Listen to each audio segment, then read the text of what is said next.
Oh yeah, it's my favorite time of year, football season, which has me pumped up to play some football video games. The problem is I don't want to play Madden, and for the last decade, that's really the only choice we've been given. What is up with that? In June of 2004, Sega published its sixth installment in the NFL 2K series, ESPN NFL 2K5, to rival EA's own powerhouse franchise, John Madden Football. For years, the Madden franchise had dominated the football video game market, and the marketing geniuses at Sega hatched a brilliant plan to compete with Electronic Arts by releasing NFL 2K5 at a suggested retail price of $19.99 right out of the gate, as opposed to Madden's $49.99 price tag. As one developer at EA had stated, "It scared the hell out of us," which forced the juggernaut publisher to reduce the MSRP to $29.99. Regardless, NFL 2K5 sold extremely well, and on top of that, was hailed by critics as a superior game to Madden. This allowed many football fans to indulge in a new football video game experience, rather than having to resort to shelling out yet another $50 to basically play the same game with updated rosters. And Electronic Arts would have none of it. 5 months after the release of NFL 2K5, EA vowed to never let something like this happen again, and offered the NFL the golden goose, an estimated $300 million to retain sole licensing rights from the NFL. Teams, players, stadiums, coaches, hell, even the hot dog vendors. Well, not really, but you get the idea.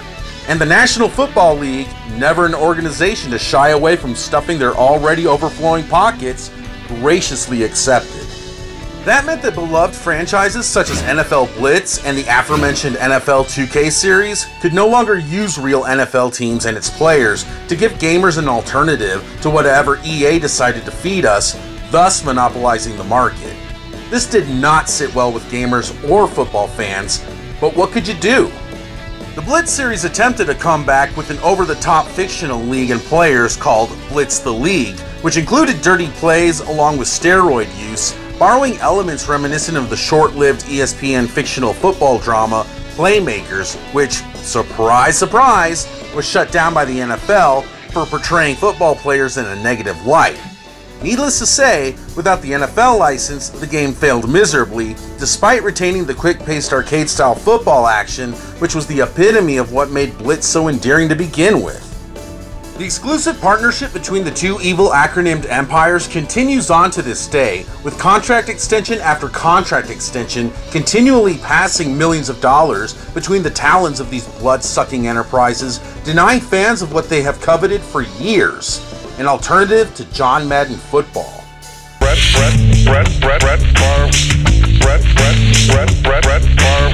So what are us fans who refuse to shell out $60 each and every year for basically the same game to do when we want to enjoy a fun football experience in the comfort of our own living rooms?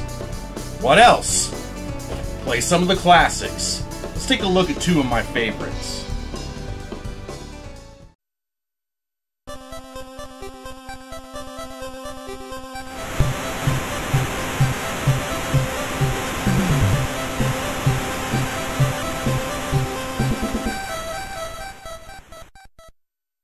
In 1991, Tecmo released Super Tecmo Bowl for the NES, a follow-up to the highly popular Tecmo Bowl, which was released back in 1989. This latest edition included numerous improvements over its predecessor, such as the ability to select any of the 28 NFL teams from the 1990 season, as opposed to Tecmo Bowl's 12, while also including a majority of the players from that same season's NFL roster. The game offered a slew of new features and play modes, which was pretty damn cool for an NES sports title at the time, and encouraged replay by keeping track of standings, player stats, and league leaders in numerous categories such as quarterback and running back play. The ability to simulate a full-length 16-game season was a major draw for football fanatics and gamers alike, many whose teams' only shot at winning the Super Bowl was done so vicariously through a little gray box on a television screen. Other improvements over the original Tecmo Bowl included twice as many plays to choose from, a coin toss feature, and the ability to allow a 10-second runoff in between plays in conformity to NFL rules. Aesthetically, the game looks almost exactly the same as its predecessor with minor improvements, such as superior visuals in the cutscene department. Typical of Tecmo, the originator of the video game cutscene, Tecmo Super Bowl is loaded with them here, often switching to an impressive animated graphic when a close play occurs, heightening the suspense of the outcome. The game offers 5-minute quarters, with the clock running at an accelerated rate, encouraging fast-action arcade-style gameplay, which is one of the draws that makes Tecmo Super Bowl such a cult classic and easily the best football game on the Nintendo Entertainment System. The game is not without its faults, though.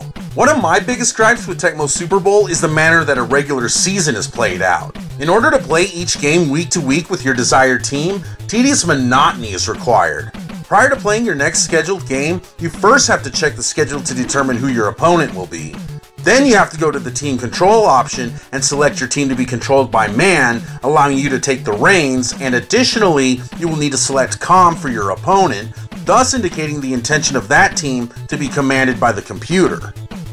Now, between all of this, you'll need to ensure that all other 26 teams are set to skip to automatically simulate the remaining games for the week to be played out.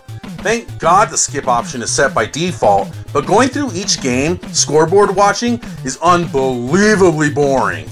And in all honesty, this could have been designed much better by the developers at Tecmo. On the other hand, you could select any one of these teams as comm versus comm and watch the matchup played out before you in live action, but who would really want to sit through such a painful exercise in redundancy? Personally, I'd rather watch paint dry while sitting in a tub of salt inserting needles into my groin, but hey, that's just me. Oh, and I almost forgot. Make sure to wash, rinse, and repeat this procedure for all 17 grueling weeks of the 1990 season. The gameplay, on the other hand, is extremely intuitive, and its simplistic manner makes for a fun and addictive experience. With only 8 offensive plays to select from for each team, 4 running and 4 passing, picking up the gist of the game is child's play. On defense, you basically want to predict which play the offense will call, hopefully choosing a pass play to defend against any pass selection, and vice versa with the ground game. Selecting the exact same play as your opponent results in a sack or loss of yardage. Now, since the game is 25 years old, some handicaps are put into place, ensuring that many of the matchups aren't completely one-sided.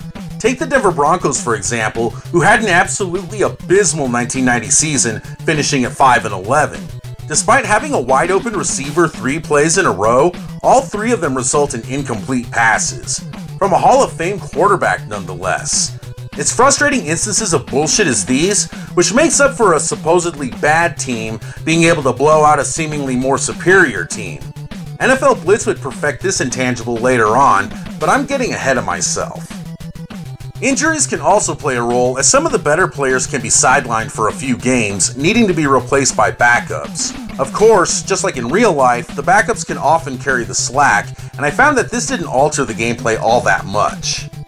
I have to admit, Tecmo Super Bowl is an absolute blast to play, especially 2-player mode, and even gamers unfamiliar with football can find tons of enjoyment with its easy to pick up, quick and simple arcade style. It's what keeps the game relevant today, despite its extremely outdated roster, cities, and team names. The LA Rams? Come on, that was ancient history. Okay, well, that one can be overlooked, but look at this. The Washington Redskins? I mean, what the hell were they okay, bad example. But hey, remember Steve Atwater? Or how about Bo Jackson? Yeah, we all know Bo. Bo, you don't know diddly. Now, Tecmo Super Bowl isn't exactly expensive, but it's not the cheapest sports title for the NES either. But the gameplay is without a doubt the archetype for pigskin competition on the NES, making it the most desirable 8-bit football game out there, and even has hacked homebrew carts with updated rosters available. For a pretty hefty price, of course. If the cost of a new modern gen game for updated rosters seems worth it to you, then by all means, go for it. But for the rest of us, Tecmo Super Bowl offers plenty of fun-filled hours of addictive gameplay, with the Lombardi Trophy just an A button's press away from our fingertips.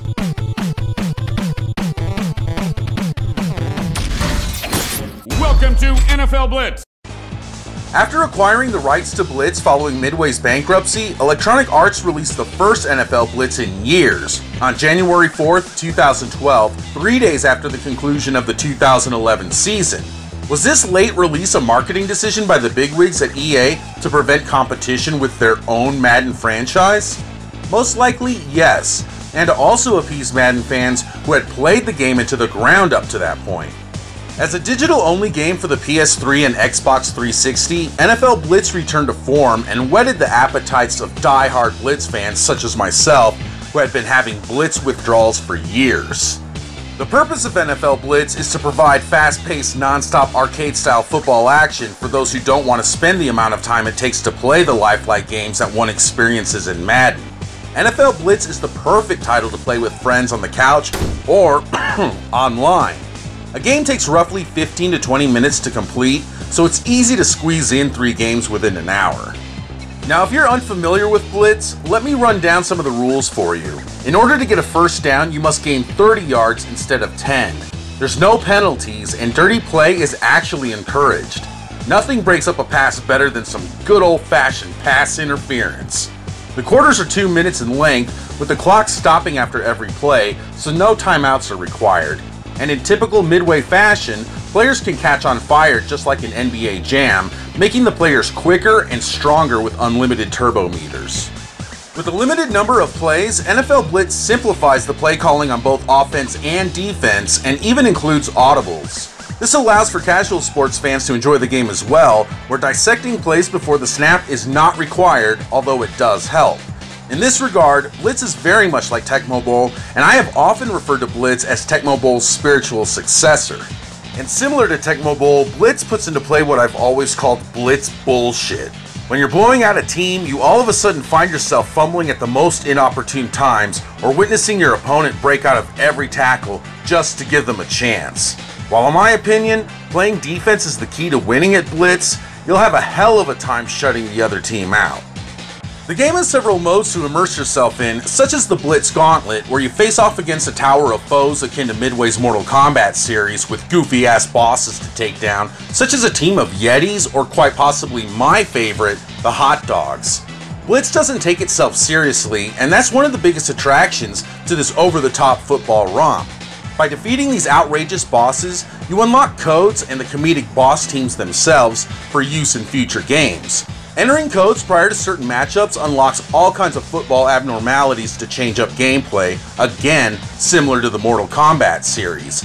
And during boss battles, the field is littered with power-ups to be collected to affect the outcome of the game, such as the ability to freeze time, instant fire, and super speed. What a freaking blast! NFL Blitz is a complete caricature of professional football, from its near impossible over-the-top plays to the comedic banner of the play-by-play and color announcers with hilarious quips such as these. Nice return there. or was it? I wasn't really paying attention, Brian, trying to open this bag of corn chips. Hey, anyone see what I did with my nephew? I'm supposed to keep an eye on him. Nah, he'll turn up. And don't forget the late hits, a long-running staple in the Blitz series. There's nothing more gratifying than delivering a leg drop to your opponent after you give up that first down. Exacting revenge has never been sweet. Wait a minute. What? The late hits were removed from the game? That's right, the NFL made EA remove the late hits. I'm dead serious. The No Fun League forced EA to remove the late hits, which was one of the most satisfying aspects of Blitz. And that's good for another first down. And that's good for another first down. Ouch! Jam my thumb in its butthole. No more hitting the virtual punching bag, as the NFL's focus on player safety overrode this overly exaggerated exercise in bad sportsmanship. Roger Goodell, you're my hero! NFL Blitz 2012 is still a ton of fun to play and absolutely addicting, despite its outdated roster. I mean, God's favorite son isn't even in the league anymore.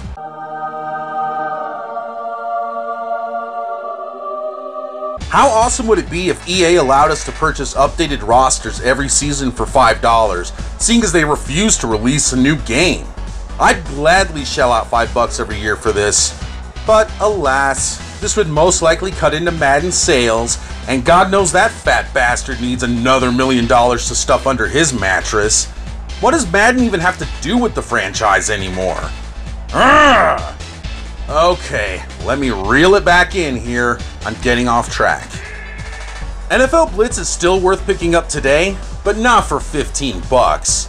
Usually the game is on sale for about $5, but seeing as we're about to start a new football season, the cost of this 4-year-old game has gone back to its original price.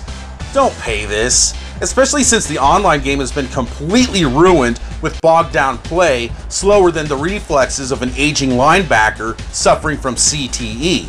I honestly believe EA sabotaged their own game by making the online game virtually unplayable to push more Madden sales. God bless EA and the NFL. Despite this atrocity, NFL Blitz is still a suitable alternative to John Madden football and is highly recommended for those of us who desire a change in how we want to play America's greatest game in the comfort of our own living rooms.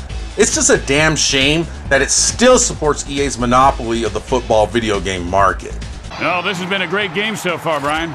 Speaking of great games, Tim, did you see the new Madden game this season? Unbelievable. I got to talk to my agent. See if we can get a job doing that next year. And doesn't Madden do it? Damn it, I really wish they would release another Blitz, but whatever. Anyway, those are two of my favorite games that I like to play other than Madden. What are some of your favorite football games that you like to play when you like to avoid Madden? And what do you think of the EA and NFL relationship that monopolizes the market? What are your thoughts on that? Hit me up in the comments below. Thanks a lot for watching this video. Hopefully the 2016 NFL season will be a pretty damn exciting one. Until next time, I'll catch you guys later.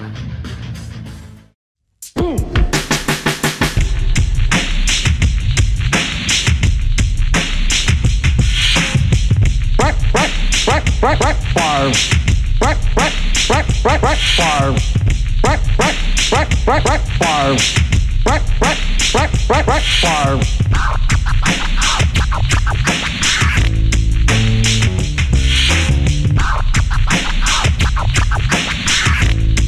that's where, who the heck names a guy 32 years old as a head coach?